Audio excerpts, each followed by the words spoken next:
Agertu zara, hor egon zara beti, zelata, azken pausoa emateko prest.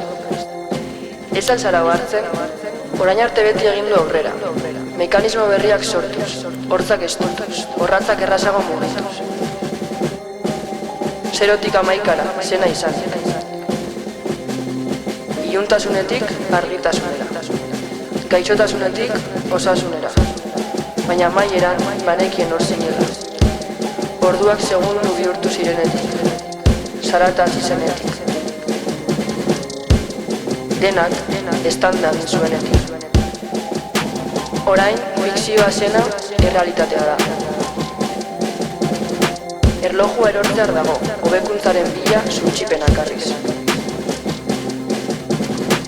Azken finean, zerk egiten du erlojua erloju. Formak, zenbakien koloreak, babesten duen behirak akaso, ez, amaieran, haren funtzionamenduak egiten du erlojua erloju. Orain zuk, kolokan jarri duzun esentziak. Nire taupadak askartu dituzu. Izan ere, erlojua existitzean agertzen naiz. Eta hura ukitzean, ni ukitu nauzu.